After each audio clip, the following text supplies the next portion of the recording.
toilet all the time. I'm your host, John Bank. Tonight's top story, Mike Keeling gets his ass kicked. We don't have any special guests or satellite interviews to bring you tonight. What we're going to do instead, we're going to go through week 3 action in the Toilet Bowl and kind of discuss some of the matchups we saw. So without further ado, the first matchup I want to talk to you about is the Hartford Whalers over Big Blue Balls. Hartford Whalers winning that one by a score of 178 to 140. Hartford Whalers actually tied for the highest score in the league this week. Pretty impressive to put up 178 points. Kind of tough to beat. Big Blue Balls had 4 individual players on the starting roster that were outscored by his kicker. Kind of tough to win that way. Hartford Whalers have been fined by the league for starting the field on fire at the beginning of the game due to pyrotechnics as the team ran onto the field. Caused a lot of damage, a little bit of a delay of game. Because of their recklessness, they will be fined for that. Moving on, our next matchup is incredibly shocking. We have Gronk If You're Horny over Kick You in the Punt by a score of 178. Again, tied for the highest score in the league with Hartford Whalers.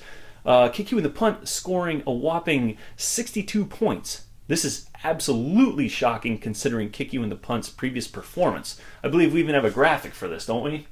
Yep, there it is. There's the graphic. It's shocking. Absolutely shocking. Kick You in the Punt. The bench outscored the starters, which is great. And that's never going to be a winning formula for you. So work on that maybe. Another close matchup we had here was the Upper Deckers versus Tug Toners and Rainbows. Tug Toners and Rainbows coming out on top with a score of 149 to 139. 10-point differentials pretty close in these two high-powered offenses. Surprising, Upper Deckers had an outstanding performance on Monday night between Jamal Charles and Randall Cobb for a combined score of 65 points. Even with that, they still landed 10 points short. Surprising that Tug Toners was able to pull another one out, but then again, that's what they've been training for, is to pull one out. I believe we have a graphic for that. There it is. There's our graphic, and there's Tug Toners in training camp pulling one out. All right. They're going to have to really pull out something special because the next week they are in bye week hell.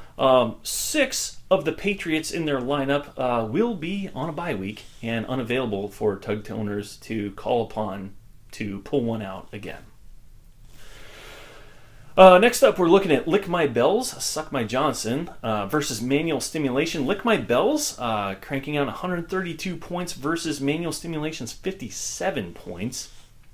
This was the first week that Lick My Bells was able to utilize their first-round draft pick. Helped out quite a bit. Again, Manual Stimulation's another one of those teams whose bench outscored their starters. 2 teams in the league did that this week. Very unfortunate. Very unfortunate.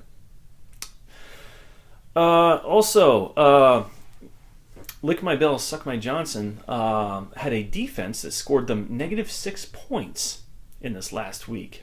So, all things considered, surprising they would come out on top. I think it's fortunate for them that they went up against a team whose bench outscored their starters. Moving right along, Oakland Naders versus Velvet Thunder. Oakland Naders crushing Velvet Thunder by a score of 157 to 93. Oakland Naders recently made a transaction for T.Y. Hilton, who scored 13 points in that game. Velvet Thunder, under a little bit of duress, as their starting quarterback Drew Brees did not play. He's out with a shoulder injury, tragic Tug Toner accident. Do we have a graphic for? We don't. We should. But we don't have a graphic for that. So instead of Drew Brees, Velvet Thunder was forced to play Teddy Two Gloves, who got him a whole Teddy 2 points out of that one. Way to go, Teddy Bridgewater. To celebrate their victory, the Oakland Naders actually did a burnout on the front lawn of Velvet Thunder's team owner Ryan Bank, his front lawn. They left some pretty big divots, and they ran over his mailbox when they did it too. Not cool, dude. It's funny, but just not cool. And up to our last match up of week 3, we look at the Mojo Machine scoring 108 points over Spiller. I hardly know her. Only scored 102 points. Squeaker here, folks. Mojo, despite 82 points left on his bench, still was able to come out with a win. Close one, but still a win over Spiller. I hardly know her. Spiller kind of got screwed on this one, actually, by his tight end. Tyler Eifert, more like Tyler Effer. Hooked him up with the big ol' hoop. Boom! Donut. Bagel. 0. Nothing. Nada. Jack shit. Mojo Machine team owner John Bank will be serving a brief suspension for punching the water boy in the face for absolutely no reason. Also, his jerseys will not be sold at any home games. All right, folks, that's week 3. Let's look at that brings us to our current standings in the toilet bowl. In 12th place, we have Manual Stimulation. 11th place is Velvet Thunder. 10th place is the Upper Decker. Those 3 teams all have a record of 0-3. In the next bracket of teams, in 9th place, Lick My Bells, Suck My Johnson. And in 8th place, Big Blue Balls. Those 2 teams are holding a record of 1-2. 7th place, Spiller.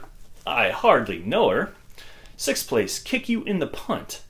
5th place is the Oakland Naders. 4th place is Tug Toners and Rainbows. 3rd place is the Hartford Whalers. They all are they are all carrying records of 2-1. And in 2nd place, we have the Mojo Machine. And in 1st place, Gronk, If You're Horny. Both of those 2 teams are currently holding a record of 3-0. Little admin note here, folks. When we first started the season, it was brought to my attention that maybe in a 12-team league we should have a shallower bench so that the waiver wire could be more active.